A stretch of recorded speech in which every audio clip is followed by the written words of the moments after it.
Welcome to Customer Service Academy Radio with author and customer experience expert Tony Johnson.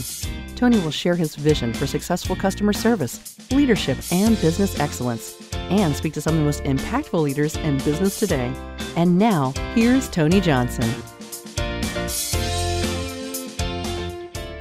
Hello, everybody. Customer Service Academy is on the air. I'm Tony Johnson, your customer experience speaker, consultant, and trainer. Today's episode is brought to you courtesy of Ignite Your Service Training and Consulting and 4XI Global Consulting and Solutions. Truly better together.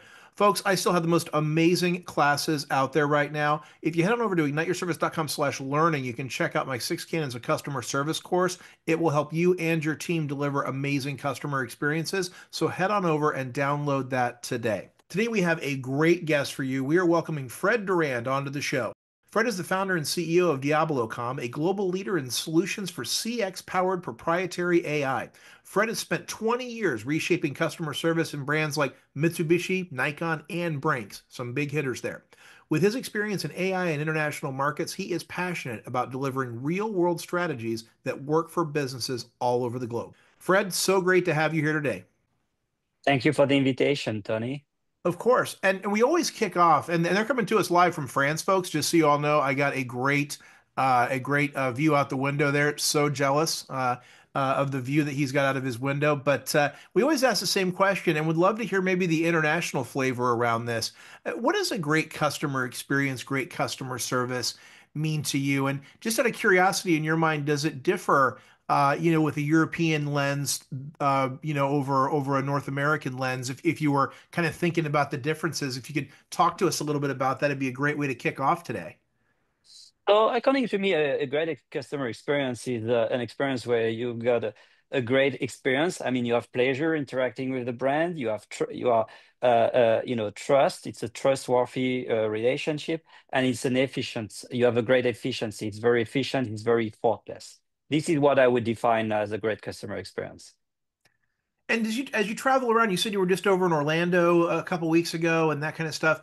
Are there any differences as you travel internationally about, service and things that you see that pop up to mind as a traveler? Yeah, sure. I mean, I'm currently reading a book which is The Culture Map, and it details, how people behave differently according to their culture and the part of the world they are located. So I would say it's different in the way they express things. North American people are more outgoing. They are expressing things in a much more straightforward things, where, in Europe, people might be more reserved and you might think that might be a little rude, but it's just because they are not. They are just a bit more. They want to serve you very well, but they might not, be as proactive or as expressing. And one of the things that I've noticed about that international flavor, not to get too far off track for today's discussion, is the word that comes to mind for me is proper, right? So if I think about Mm, British Airways versus Southwest Airlines, right? They both mm, bring a great level of customer service. And of course, BA has that really yeah, high level of service, but one may have a more fun, outgoing atmosphere where the other one yeah, is blocking and tackling and is really yeah, a very proper method of service, although both are yeah. very good. But for instance, in North America, people are very straightforward, whereas in Europe, you are more. You don't say things. You are not as much as straightforward. For instance, if people are inviting you for a barbecue on weekend, you say, "Oh, I don't want to disturb you," and you will wait for the people to invite you 3 times in a row before accepting. Whereas in North America, people will say, "Oh, I invite you to a barbecue. Okay, thanks, I'm coming." In France, it would be like it's more Latin. We are a Latin country, so there is a lot of non-said things, Sure. and it's like high-level context or mid-level context. So, as we kind of dig into today's topic, and we're going to talk a lot about AI today, how are you seeing AI fitting into the overall landscape of customer experience and customer service these days, especially in your brand and in what you do? How is it all starting to fit in? It's a huge topic right now in CX. That's definitely a huge topic, and AI is all the more that AI is totally reinventing customer service, sales team, and more generally contact center. With AI, you bring a lot of automation. You are able to assist agents in real time and also cut down operational costs or optimize your costs. AI will, take away the boring tasks that are performed by agents. AI will rehumanize agents. We are deeply convinced that AI is not, taking jobs away from customer service. It's totally the opposite. It brings more interest in customer service or sales jobs by allowing people to step back, by enabling them to getting rid of those boring low level interest tasks, and enabling them to be more creative, and bringing a great humanized customer experience with lots of interpersonal skills. Yeah, that's a great take because I feel like as soon as everyone talks about AI, everyone always wants to talk about, okay, how much money are we going to save on people? And I feel like that's always the wrong take, right? Because I feel like it's freeing up people for higher value Yeah. tasks, because some people worry that AI could replace human interactions and really take over customer service. What's your take on that? And how does your company work to balance between automation and the human touch?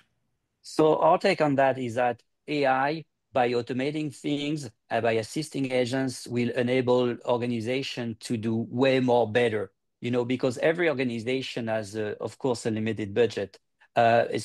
Besides, with the development of customer experience starting around 2014, it led to organization having to manage an ever increasing number of interactions with their customer or users, but they don't have unlimited budget. So at some point, they need to find the right balance, trade-off between automation, and human interactions. And this is what AI enables business organizations to do. And it enables them to keep on scaling and keep on offering a great customer experience to their customers. So for us, it's not okay.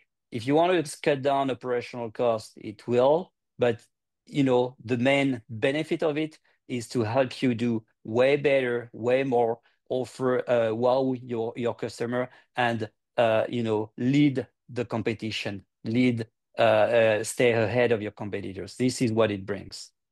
It Yeah, because you brings. can't ignore AI, right? It's one of those things you can't bury your head in the sand and ignore it. You got to No, lean into it, don't you? yeah, you cannot ignore AI. Ignoring AI is like in the 1990s, refusing to provide your agents with a computer. Who would accept to work in a contact center nowadays without any computer and just a pen and a notepad, and without any access to CRM? No one. AI is a tool. AI is a productivity tool. And if it's used efficiently, it can bring great results. It can bring very high NPS. It can bring 24/7 service and so on. And it can bring growth and profitability on the long term to your organization. And for those of you listening at home, NPS, if you're not familiar, Net Promoter Score, right? Most of you probably know that, but if you're new to the show, you're new to CX, we throw around a lot of these things, right? So NPS, Net Promoter Score, Google that. It's going to be your lifeblood. When we think about these AI tools that you're talking about, and I think we're seeing more and more in the contact centers, AI becoming a part of that. Mm. How are agents and teams adapting to this shift? Because this has changed. This is a huge change. This is internet type change, right? So how are they adapting to this shift in their daily work? How's it working out? I would say it brings two things. First thing, it will bring more quality time to agents. As I said previously, if you are doing some boring tasks from 9 to 5, it will like kind of switch off your brain, and you will not, you know, bring any great experience to the customer. With AI, you automate the boring tasks so you can step back and be creative and offer a great experience to your customer. Imagine a great sales guy. The guy is super good at chatting with people, understanding their needs, sharing, amazing interpersonal skills, making feeling people feel good. But the person is not good at summarizing things, at populating a CRM. something super annoying for him. And the time he spent on doing that kind of back office work, he's not focused on the customer, and he loses some energy and so on. With AI, you keep the person, you offload that person with this task, you keep him super motivated, and instead of closing maybe 10 deals a day, he closes 20 deals a day. And that's one thing, making your agents more efficient, more comfortable, more happy about their work, and enabling them to grow in their roles. Because if the person is not super good at writing, he could be disqualified, and that would be a shame, a pity, because he could be on the other end a super sales guy, understanding exactly what people need and so on. So this is an example. And the other benefit of it is the data you will be able to collect.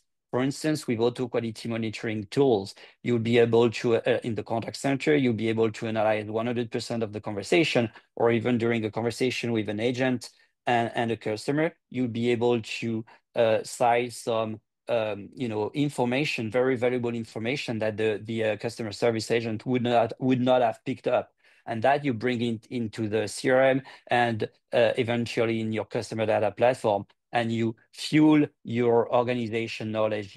And at the end of the day, you have a better knowledge, better understanding of your customer, and you can offer better real-time personalized experience to your customer, while having the right insights for upselling or more caring about your customers, or adapting your products. So these are two things. But you have, with AI, you bring a lot of additional data across your organization. So change management is also super important. If you had silos in your organization, you need to make sure that you break down those silos, and that if you really leverage that data. That data is just not fuel that you would bring to the company, and that would be stored, but without being used, because this is gold what you have. But you need to make sure that this thing is available across your company. So I love to dig in with stuff with specificity, right, and understand how Mm. things work. So how does Diabolocom make processes easier for organizations, both with new ones and with established systems? I'm fascinated by the nuts and bolts type stuff about how this works. Mm. So how do you help folks with this, through this lens of AI and whatnot? So at Diabolocom, we came up with a comprehensive range of proprietary AI specifically developed for customer experience, for contact center, for customer service. So we have virtual agents with workflow automation. So for some tasks, for some requests, you don't require a human person. A virtual agent will be able to do a great job, and it can also, by being integrated with with the system, the IT system of the company, can trigger any actions and so on. And this is what we call agentic. Okay, so this is one thing, being able to offer a response to a customer immediately. So effortless, no no waiting time in queue, and so on and so on. Second thing, other example is with the agent copilot or agent assist. We will be able to assist your agents, your customer service or sales agents in real time, and we will provide them with real time transcription of the conversation. We will populate the CRM, and by that data, we'll be able also to share and insights in real time. So it's like helping the agents in real time provide the right answer, the right information to the customer. For the customer, so at the end of the day, it's like it dramatically increases first call resolution rate, bringing immediate answer and right answer to the person that contacts you. Not only the caller, because it can be by mail or digital channels or messaging. And when it comes to automated quality monitoring, by being able to analyze not only a few percent of the conversation, but 100% of the conversation, you can, gather, understand, have a very precise picture of what's going on across your organization. So, for instance, if there is something that is a weak signals, indicating that you have an issue with a service or so on, you are able to spot it right almost immediately and fix it. And at the end of the day, what does it bring? Better customer experience, because you would not, the impact of that issue would have been, you know, very limited. I find that fascinating, and this whole ease of use thing and first call Mm, resolution, and I love hearing about that. mm. So if you think about all of these touch points, right? Because I mean, there's so many places where companies touch their customers. What are the key places where companies really have to get that right? When you think about this contact center, or you think about the total customer experience, if you're going to wow a customer, if you're going to keep them, if you're going to make them happy, where should brands focus on getting it right, do you think? They should first make it effortless for the customer, because when you purchase a service or a good from a company, you are giving them money, but you're giving them money to so that they can assist you, through the service, so they're good. You don't want to put more energy in that. That's not the game. So making sure that everything is effortless is very smooth for your customer. I want a brand to be proactive, to have a good understanding of, what I previously purchased, what are my interests, and being able to give me the right advice. Because this is, when we were talking at the beginning of the podcast about customer experience. Customer experience is also, I said, I want a trustworthy relationship, and having someone that I can trust and say, okay, this is good for you. You should go with that. This is a lot of value for me. And this is what will keep me very loyal to a brand. I think So, that's fantastic. When I think about mhm, that, you used a word I love, effortless, right? Making it mhm, easy for folks. I think mhm, that is where it's at. If you can solve a problem and make it easy, customers are going to kind of mhm, love you, right? mhm. Of course. I mean, you get money because you work. So you do an effort to get money. Then you give the money. If you give the money, it's not to have more work. And couldn't have said it better. This has been fantastic so far. And folks, if you are loving this, and I'm sure you are, great content so far on a very huge topic right now around AI. If you're loving this, make sure you scroll on down, leave 5 stars, say something nice, subscribe, share it with your friends, help keep Customer Service Academy one of the top podcasts out there in the world today on customer service. And check out FeedSpot's latest customer service and customer experience top 10 lists. I will tell you right now, spoiler alert, Customer Service Academy is on both of those lists right now. So as we keep on moving, let's head into the lightning round. 5 quick thoughts just to get to know you a little bit better on a personal level. So, Fred, what is your favorite hobby? When you're not working, when you're not crushing AI, when you're not doing all of those Mhm. things, what do you like to do for fun? What's a hobby? I love sports. I'm very much into triathlon and running, extreme triathlon and running. I've been running for almost every day for many years. Now I do triathlon, so I also cycle and swim, but I'm a sport addict. Wow. And thanks for making my 25 minutes on the treadmill sound like nothing, Fred. That's amazing. A triathlon. Wow. Um, when you think about brands that give great service, who does a good job for you? Who makes it easy for you and who solves your problems? So I have an example of something that happened recently with me. An example of insurance in France. So the name will not resonate to you.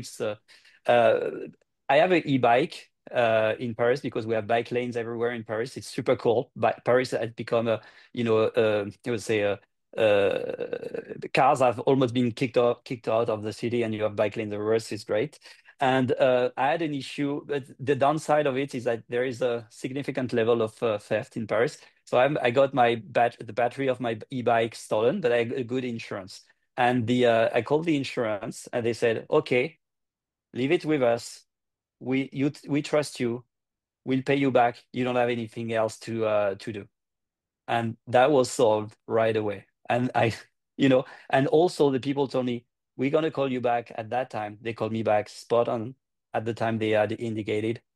Effortless, trust, and you know, problem was solved. Ordered And online the it's new battery, got it, and was back on my bike. and it build a relationship, right? What's the name of the insurance Yeah, company? sure. The name of the insurance is Maif, Maif. Perfect. I'll look them up. I Yeah, love stories like that. I think that's a great yeah, story. How about your favorite food? You're kind of in the food capital of the universe, right? yeah. What do you love? I crave for Italian, Peruvian, and Middle Eastern food. So I have different flavors, and I love, of course, baguette and croissant. So we are lucky. We have good food everywhere, and so yeah, and going to the bakery and getting a warm baguette, it's super good as well. It's the one thing we have decent bread here in the States, but nothing Yeah, compares to yeah, the bread over on your side. It's just a yeah. different animal.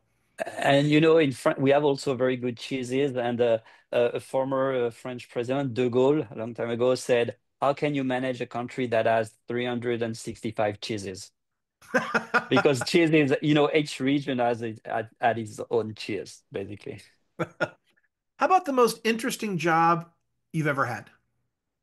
Definitely running Diabolocom, founding and running Diabolocom. It's a great human adventure, and this is what drives me every day. That what gives me a lot of energy, and I'm very proud because at Diabolocom we have a huge diversity, and I have people telling me almost every day, "Fred, I'm super happy to work at Diabolocom." It's a So this great is feeling. That's yeah, great that your yeah, team loves that. And then, what are you binge watching? Are there any shows that you're binge watching right now? Anything? I know you're yeah, busy running yeah, triathlons, but in your yeah. downtime, There is one. This is at the present time. This is the White Lotus, and the music of the generic is just captivating. It's that season one and season two at least. yeah, yeah. But they've had a little bit of a change for season three. My wife and I got on the Yeah, too bus. bad. Yeah, we got Yeah, on the bus for season two, and then went back and watched uh, season one, and and uh, got caught up. But yeah, we are now addicts as well, Fred. So I yeah, am with you on that. The White uh, Lotus, that's a good one. good. Yeah, it's amazing. So, Fred, this has been awesome. This has been such great conversation. How can people get in touch, or where should they visit? Where should they go to learn more about you and your great company? So, of course, online at diabolocom.com. They can reach out to me on LinkedIn as well. And folks, Mm. just so you know, we will put all of that in the show notes. I know you're going to be down there leaving 5 stars and saying nice stuff about me and Fred. So when you go down there, scroll on down. I will put links to the website, to the show, and to Fred's LinkedIn profile in the show notes so you can very easily go find him. But Fred, again, this has been great. Thank you so much for being on the show today. Thank you so much for inviting me. That was great. Amazing. So, folks, that is our show. Remember, we are still in the middle of the Great Service Comeback. And if you are looking to learn even more about this first, check out all the links in the show notes I'm going to put about Fred and his great company. But you can also head over to Amazon.com and check out my book, Together We Serve. You can get that on paperback, on digital, or audio. You can search Together We Serve by Tony Johnson and get your copy today. But until next time, I've been Tony Johnson, your customer experience strategist and trainer, reminding you to keep your customers at the center of everything you do, because that's where the most amazing things are possible. Thanks again for tuning in, and I will talk to you next week. This has been Customer Service Academy Radio with Tony Johnson. Tony is available to speak at your event, meeting, or workshop. Have a powerful customer-focused day.